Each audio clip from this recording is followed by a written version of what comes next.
దేవుడు మనల్ని ఆశీర్వదించిన ఆశీర్వాదం ఎలాంటిది అనేది మనకు తెలియకపోతే, దాని విలువ మనం గ్రహించకపోతే మనం చాలా పోగొట్టుకునే వాళ్ళం అవుతాం.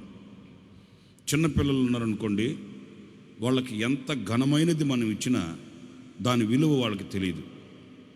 ఎంత శ్రేష్టమైనది, ఎంత విలువైనది అయినప్పటికీ కూడా దాన్ని వాళ్ళు చులకనగా చూస్తారు, దానిని నిష్ప్రయోజనంగా చేస్తారు. అలాగే మనలో కూడా దేవుని యొక్క దీవెన కానివ్వండి, ఆశీర్వాదం కానివ్వండి, ఆయన ప్రత్యక్షత కానివ్వండి, మనకు తెలియకపోతే దానిని నిష్ప్రయోజనం చేసేసుకుంటాం. ఆ తర్వాత మనం కన్నీళ్ళు పెట్టినా కూడా అది తిరిగి రాదు. మనం ఎంత శ్రమ పడినా కూడా అది మరలా మన చేతికి దక్కదు. అందుచేత ప్రభు మనకు చేసేది ఏంటి, ప్రభు మనల్ని పిలిచింది దేని కొరకు, ప్రభు మనల్ని ఏర్పరచుకున్న ఏర్పాటు ఎలాంటిది, ఇవన్నీ మనం లోతుల్లోకి వెళ్ళి చూడాలి. ఏదో పైన భక్తిని చేసుకుంటూ క్రైస్తవుడిని పేరు పెట్టుకోవడం కాదు. కానీ పరిశుద్ధులైన పౌలు కూడా చెప్తాడు, సహోదరులారా, మిమ్మల్ని పిలిచిన పిలుపు ఎలాంటిదో మీరు తెలుసుకోవాలి అని చెప్తాడు. ఏ పిలుపుతో ఆయన మనల్ని పిలిచాడు, ఎలాగ మనల్ని ఆయన ఆహ్వానించాడు. వాక్యంలో మనం చదువుతాము, మనము ఆశీర్వాదమునందుటకు పిలువబడిన వారము అని వాక్యం చెప్తుంది. మనం దీవించబడడానికి ఆకర్షించబడిన వారం. మన దేవుడు ఎప్పుడు కూడా మనల్ని శపించేవాడు కాదు. మన దేవుడు ఎప్పుడు మనల్ని చేయి విడిచిపెట్టేవాడు కాదు. మన ప్రభువు ఎప్పుడు కూడా మనల్ని దూరం చేసుకునేవాడు కాదు. ఆయన మనకు చేరువుగా నిలిచి మనతో నడిచే దేవుడు. ఆయన మనకు అన్ని విధాలుగా ఆదరాభిమానాలు కురిపించే దేవుడు. ఆయన బలమైన హస్తం మనకు ఎప్పుడు తోడుగా ఉంచే సర్వశక్తి కలిగిన దేవుడు, మనం ఆరాధించే మన ప్రభు. అంచేత ప్రభు మనల్ని ఎందుకు ఆశీర్వదించాడు, ఎలా ఆశీర్వదించాడు, ఎలా ఉండాలని ఆయన మనల్ని ఆకర్షించాడు అనే విషయాల్ని మనం ఏనాడు కూడా మనం మర్చిపోకూడదు, విడిచిపెట్టకూడదండి. ఈ పూట ఒక చిన్న మాట మనం గమనిస్తే, దేవుడు మరి పిలిచిన పిలుపులో ప్రత్యక్షంగా మనకు కనబడేది అబ్రహాం కనిపిస్తాడు. దేవుడు ఆయన్ని పిలిచాడు, దేవుడు ఆయన ప్రత్యేకించుకున్నాడు. క్రైస్తవుడు కాకపోయినా, క్రైస్తవ కుటుంబంలో పుట్టి పెరిగినవాడు కాకపోయినా, ఆయన ఒక విగ్రహారాధన కుటుంబానికి చెందినవాడు అయినప్పటికీ కూడా దేవుడు అబ్రహాము హృదయాన్ని చూశాడు. అబ్రహాములో ఉన్న ఆ దాహాన్ని చూశాడు, ఆ తృష్ణను చూశాడు. దేవుడు అబ్రహాముని పిలిచాడు. పిలిచిన ఆ పిలుపులో మనం గమనించినప్పుడు శ్రేష్టమైన అంశం ఏంటంటే, ఆయన పిలిచి ఎలాంటి ఆశీర్వాదాన్ని అనుగ్రహించాడు. ఏదో క్రైస్తవుడిగా బోర్డు పెట్టుకుని తిరగమని చెప్పలేదు, క్రైస్తవుడిగా బైబిల్ పట్టుకుని తిరుగు అంతే సరిపోతుంది అని చెప్పలేదు, లేకపోతే పండుగలు చేసుకో నువ్వు క్రైస్తవుడు అయ్యావు అని చెప్పలేదు. ఇలాంటివి కాదు. కానీ ఒక శ్రేష్టమైన ఆశీర్వాదకరమైన అనుభవం మనకు కనిపిస్తుంది. అదేంటంటే, మొదటిది, నీవు ఆశీర్వాదకరముగా ఉందువు అన్నాడు. మొదట నీవు ఆశీర్వాదకరంగా ఉంటావు. 2, నీ వలన అనేకులు ఆశీర్వదించబడతారు. ఈ 2 అనుభవాలు 2 శ్రేష్టమైనటువంటి అనుభవాలుగా మనం గమనించాలండి. మనము ఆశీర్వాదంగా ఉండాలి, మన మూలాన అనేకులు ఆశీర్వాదకరంగా మలచబడాలి. మనము దీవెనకరంగా ఉండాలి, మనము అనేకులకు ఆశీర్వాదకరముగా ఉండాలి. ఈ రెండిట్లో ఏ ఒక్కటి తక్కువైనా, ఏ ఒక్కటి కొదువైనా మనలో ఎక్కడో లోపం ఉన్నట్లుగా మనం గుర్తించాలి.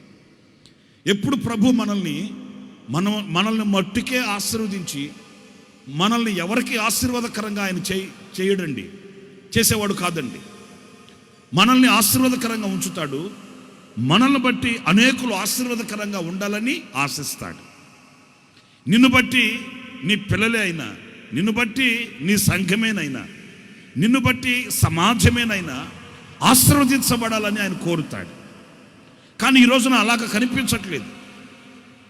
ఏదో కొందరు భక్తిగా కనిపిస్తారు, ఆ తర్వాత ఆ భక్తిని తర్వాత వారిలో మనం చూడలేమండి. కొందరు భక్తిగా కనిపిస్తారు, ఆ భక్తి సంతతిలో మనం చూడలేం, పిల్లల్లో మనం చూడలేం. ఇలాంటి కొదువలు, ఇలాంటి కుంటుబడిన పరిస్థితుల్ని మనం చూస్తుంటాం. కానీ అలా కాదు. కానీ ప్రభు మనల్ని ఆశీర్వదించిన ఆ ఆశీర్వాదం చూడండి. అబ్రహాముని ప్రభు ఆశీర్వదించి నీవు ఆశీర్వాదకరంగా ఉంటావు. నీ వలన సమస్త దేశముల వారు, సమస్త జనులు ఆశీర్వదించబడాలి. ఆమేన్ చెప్పకపోయారా? హల్లెలూయా. నీవు ఎంత ఆశీర్వాదకరముగా ఉన్నావో అంత ఆశీర్వాదం నిన్ను వెంబడించుచున్న వాళ్ళు కూడా ఉండాలి. నీవు ఎంత సమాధానంగా ఉన్నావో అంత సమాధానం నీ కుటుంబంలో కనబడాలి. దైవజనులు యేసన్న గారు ఒకసారి ఇక్కడ ఒక మీటింగ్కి వెళ్ళి వస్తుంటే అర్ధరాత్రి పూట ఎవరో ఒక తెల్ల బట్టలు వేసుకొని ఒక దైవజనుడు రోడ్డు మీద నిల్చొని ఉన్నాడట. ఏదన్నా బస్సు కానీ లారీ కానీ వస్తే ఎక్కెళ్ళడానికి. అర్ధరాత్రి యేసన్న గారు మీటింగ్ ముగించుకుని వస్తూ ఆ రోడ్డు మీద నిల్చున్న దైవజనుడిని చూసి కారు అంత దూరం వెళ్ళిపోయింది. అయినా కూడా అరే ఈయన ఫలానా దైవజనుడు ఉన్నట్టున్నాడే అని మరలా కారు వెనక్కి తిప్పుకొని వచ్చి చూస్తే యేసన్న గారు అనుకున్న దైవజనుడే. వెంటనే యేసన్న గారు అర్ధరాత్రి డోర్ తీసి అడిగాడట, బ్రదర్ ఏంటి ఇక్కడ ఉన్నావు? అట్లా అంటే యేసన్న గారండి ఈ తిన్నగా వెళితే ఒక ఊరు వస్తుంది, ఆ ఊర్లో మీటింగ్కి వచ్చాను, మీటింగ్ ముగించుకొని నేను మరలా విజయవాడ వస్తున్నాను అట్లని. మరి ఇంత అర్ధరాత్రి పుట్టి ఇక్కడ ఉన్నావేంటి? వెహికల్ అరేంజ్ చేసుకోలేదా? లేదు, ఇబ్బంది అనుకున్నప్పుడు రాత్రి అక్కడ ఉండేసి అర్లీ మార్నింగ్ బయలుదేరి రావచ్చు కదా. అట్లా అంటే ఎందుకండి ఏదో ఒకటి వస్తాయి, లారీయో లేకపోతే బస్సు ఏదో ఒకటి వస్తుంది, వెళ్ళిపోదామని ఇక్కడ ఉన్నానండి. సరే ఎక్కు, లోపలికి వెళ్దాం పదా అని యేసన్న గారు కారులో ఆయన గారిని కూడా ఎక్కించుకొని విజయవాడకు తీసుకుని వస్తున్నప్పుడు ఆయన చూసి యేసన్న గారు బాధపడ్డాడంటండి. ఎందుకంటే తెల్ల బట్టలే కానీ మాసిన బట్టలు వేసుకొని ఉన్నాడు, ఇకారంగా ఉన్నాడు, బైబిల్ పట్టుకొని ఉన్నాడు. కానీ ఆ ఆశీర్వాదానికి చిహ్నంగా గుర్తుగా లేడండి. ఆ మాసిన బట్ట, ఆ చింపిరి జుట్టు, ఆ మాసిన గడ్డం, ఏంటది? పిచ్చోళ్ళలాగా ఉన్నావు నువ్వు, ఏం సేవకుడు వా లేకపోతే ఏంటి నువ్వు? అట్లా అంటే ఆ పాస్టర్ గారు అన్నాడట, ఆయన ఏమండి యేసన్న గారు అండి ఇట్లా ఉంటేనే జనం కుళ్ళుకొని చేస్తున్నారు. ఆయన చూడండి, ఇట్లా ఉంటేనే జనం కుళ్ళుకొని చేస్తున్నారు. వాళ్ళకి అక్కడి నుంచి వస్తున్నాయి, ఇక్కడి నుంచి వస్తున్నాయి, అమెరికా నుంచి వస్తున్నాయి, పై నుంచి వస్తున్నాయి, కింద నుంచి వస్తున్నాయి అని అనుకుంటున్నారు వాళ్ళు. ఇక మనం తెల్ల బట్టలు వేసుకుని మల్లెపూలా కనబడ్డామనుకో, ఇక వాళ్ళు ఏడ్చి చేస్తారు. అప్పుడు యేసన్న గారు అన్నాడు, పిచ్చోడా, మనం ఎవరమే? ఆశీర్వదించబడిన వారు. ఆమేన్, హల్లెలూయా. మనం ఆశీర్వదించబడిన వారు. మన ఆశీర్వాదం మనతోనే కాదు, మనల్ని చూచేవాళ్ళు, మనం వెంబడిస్తున్న వాళ్ళు, మనతో కలిసి ఉన్నవాళ్ళు, మన మాట వినేవాళ్ళు, మనతో అడుగులు వేసే ప్రతి ఒక్కడు మనం అనుభవించిన ఆశీర్వాదం వాళ్ళు కూడా చవి చూడాలి. ప్రియమైన దేవుని బిడ్డలారా గమనించండి, అబ్రహామును ప్రభు పిలిచాడు. ఎలాంటి పిలుపుతో పిలిచాడంటే అతను ఆశీర్వాదకరంగా ఉండాలి, అతని మూలాన ప్రజలు ఆశీర్వాదకరంగా ఉండాలి. ఆమేన్ చెప్పండి, హల్లెలూయా. మనము క్షేమంగా ఉండాలి. మన కంట కనబడుతున్న ప్రతివాడు, మనతో ఉన్న ప్రతి వ్యక్తి కూడా క్షేమంగా ఉండాలండి. చాలా మంది రోజున లోకం చెడిపోయింది, పరిస్థితులు చెడిపోయాయి అంటారండి. నేను అంటాను, లోకం ఎందుకు చెడిపోయింది? పరిస్థితులు ఎందుకు మారిపోయాయి? పరిస్థితులు ఎందుకు చెడిపోయాయి? ఎందుకు చెడిపోయాయంటే మన ఎదుట ఉన్నవాడు క్షేమంగా ఉండాలి అని ఆలోచించే వాళ్ళు కరువైపోతున్నారు కనుక. నా ఎదుట నిలిచిన వాడు సమాధానంగా ఉండాలి అని ఆలోచించేవాడు లోకంలో కరువైపోతున్నాడు కనుక. స్వార్థపూరితంగా లేక స్వార్థప్రియులై ఎదుటివాడిని దోచుకోవాలి, ఎదుటివాడిని అణగదొరక్కాలన్న ఈర్ష స్వభావం మనిషిలో పెరిగిపోతుంది కనుక ఈరోజున సమాజం కుళ్ళు పట్టిన సమాజంగా కనిపిస్తుందని చెప్పడానికి సందేహం ఏమీ కూడా లేదు. నా ప్రియ సహోదరులారా, మనం ఎదుటివాడు ఆనందంగా ఉండాలి, సంతోషంగా ఉండాలి, సమాధానంగా ఉండాలి. నేనెంత ఆనందంగా ఉన్నానో నా సహోదరుడు కూడా అంతే ఆనందంగా ఉండాలి అనే ప్రజలు లోకములో ఉన్నంత కాలం లోకం పవిత్రంగా ఉంటుంది, లోకం పరిశుద్ధంగా ఉంటుంది, సమాజం ఆశీర్వాదకరంగా ఉంటుందండి. దానికి ఎవరో రావాలి, ఎవరో ఇవ్వాలి కాదు, దానికి మనసున్న మనుషులు కావాలి, మమత కలిగిన మనుషులు కావాలి, సమాజాన్ని ప్రేమించగలిగిన, లోకములో ఉన్న ప్రజల్ని హక్కున చేర్చుకోగలిగిన విశాలమైన హృదయం కలిగిన వ్యక్తులు కావాలి. అందుకే యేసుక్రీస్తు అన్నాడు, నేను లోకాన్ని ఎంతో ప్రేమించాను అన్నాడు. హల్లెలూయా. ఎంతో ప్రేమించాడంట. దేన్ని? సమాధానం చెప్పండి. దేన్ని? లోకాన్ని. లోకములో ఉన్నది ఎవరు అంటే మనమే. మరి ఆయన ఈ అల్పమైన స్వల్పమైన మనిషిని ప్రేమించడం ఏంటి? ఆయన దేవాతి దేవుడు, పరిశుద్ధుడు, పవిత్రుడైన వాడు, వేవేల దూతగణములతో ఆరాధించబడుచున్నవాడు. ఆయనను వేలాది దూతగణములు ఆయనను సుమధుర గీతములతో ఆయనను ఆరాధిస్తున్నారు. వేల సంవత్సరాల కొలది ఆయన ఆరాధించబడుతున్న ఆ సింహాసనాన్ని విడిచి ఆయన సిలువకు దిగివచ్చి ఆయన ప్రాణాన్ని పెట్టవలసిన ఆ కారణం ఏంటి? ఎందుకు ఆయన ప్రాణం పెట్టవలసి వచ్చింది అనంటే, ఈ లోకాన్ని ఆయన ప్రేమించాడు గనుక.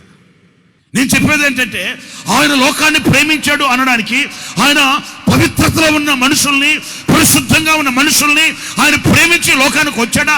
కాదు. చీకటిలో చిందులాడుతూ పాపములో పరిపక్వమై జన్మ కర్మ పాపములతో మనం మరణానికి ఆహుతి అవుతుంటే మరణపు ముళ్ళను విరవడానికి పరిశుద్ధుడిగా లోకానికి వచ్చాడు యేసయ్య. హల్లెలూయా.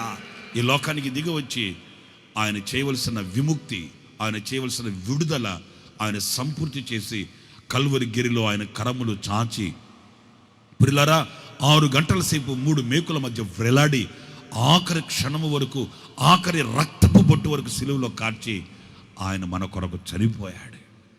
ఆమేన్. చెప్పండి హల్లెలూయా, హల్లెలూయా, హల్లెలూయా.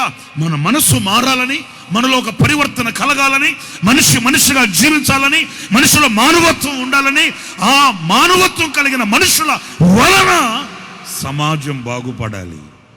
ఇదిగో క్రైస్తవులమైన మనం ఏం చేయాలి? ఇంట్లో బైబిల్ పెట్టుకొని ఇంట్లో పాటల పుస్తకాలు పెట్టుకొని రాత్రంతా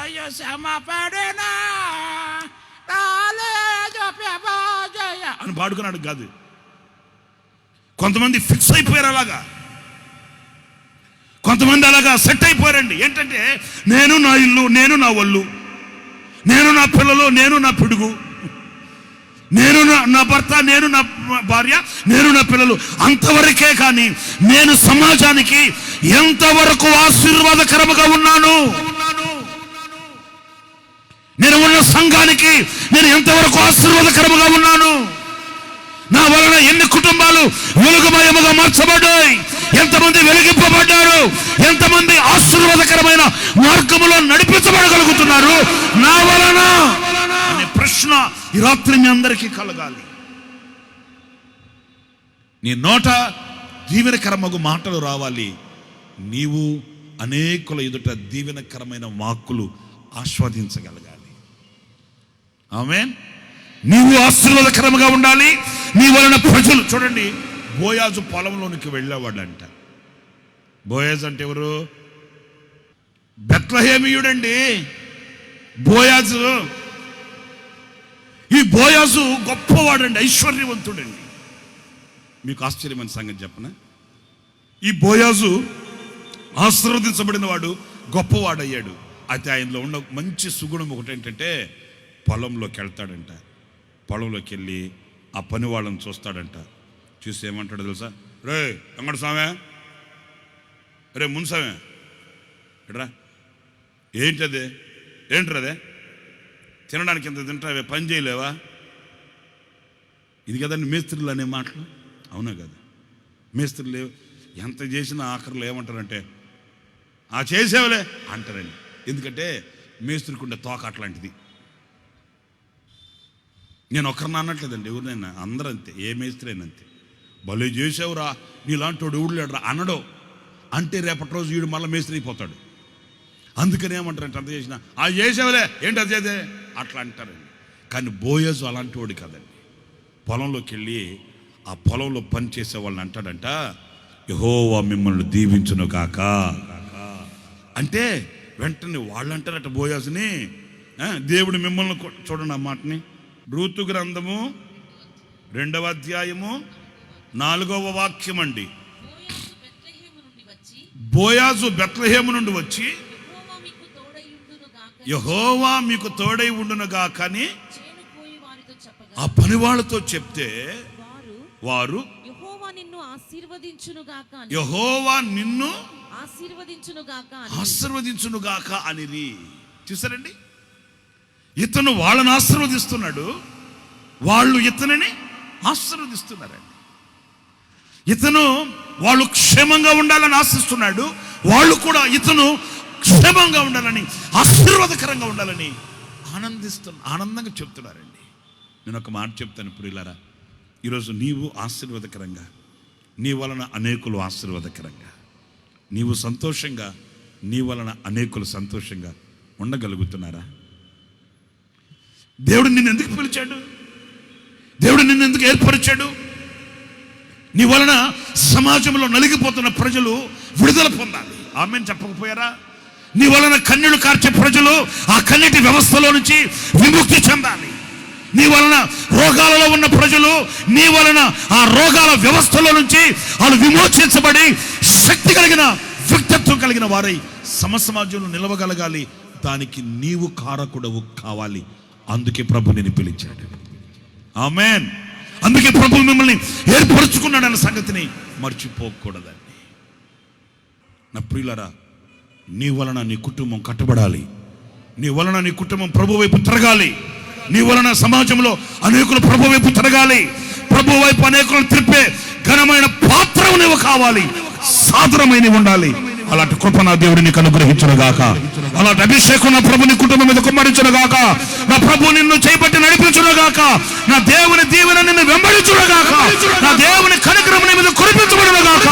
ఆయన రక్తం నీ మీద ప్రోక్షింపబడునుగాక. నా దేవుని దీవెన నీకు కలుగుగాక. అలాగే తలలు వంచండి. మీ కొరకు చిన్న ప్రార్థన చేస్తున్నాను. పరిశుద్ధుడైన తండ్రి యేసయ్యా, మీ నామానికి స్తోత్రం. ఈ రాత్రి ప్రాంత ప్రజలను ప్రభు మీరు ప్రేమించి తండ్రి ఏర్పాటు చేసిన ఈ సభను ప్రారంభం నుండి ఇప్పటి వరకు మీరు ఆశీర్వాదాన్ని కలుగు చేసి స్తుతికి పాత్రుడుగాను, ఆరాధనకు యోగ్యుడుగాను, ఆత్మస్వరూపిగాను ప్రభు మీరు మా మధ్యలో ఉంటున్న తండ్రి, మీ పక్షాన నిలబడిన మీ దాసులను మీరు బలపరిచి నాతో ప్రభు ఈ సభలో పాలు పొందిన వారితో ప్రభు మీరు ప్రత్యేకమైన వాక్యంతో ప్రభు మీరు మాట్లాడినందుకు మీకు స్తోత్రం చెల్లిస్తూ ఉన్నాను. మా తండ్రి నా అబ్రహామును మీరు పిలిచి తండ్రి తనను మీరు ఆశీర్వదించారని, అలాగనే బోయాజు ఆశీర్వదింపబడ్డారని, అలాగనే యోహానును కూడా మీరు ఆశీర్వదించారని ప్రభువా, మీరు అనేక మాటలు లేఖనాలలో దీవించబడిన వారి యొక్క చరిత్రను ప్రభువా మా కళ్ళ ముందు మీరు నిలిపి సాక్షార్థమై ప్రభువా మేము కూడా అలాగనే ఆశీర్వాదకరంగా ఉండాలి అని ప్రత్యక్షంగాను పరోక్షంగాను మీరు మాట్లాడారు బట్టి మీకు స్తోత్రం చెల్లిస్తున్నాను.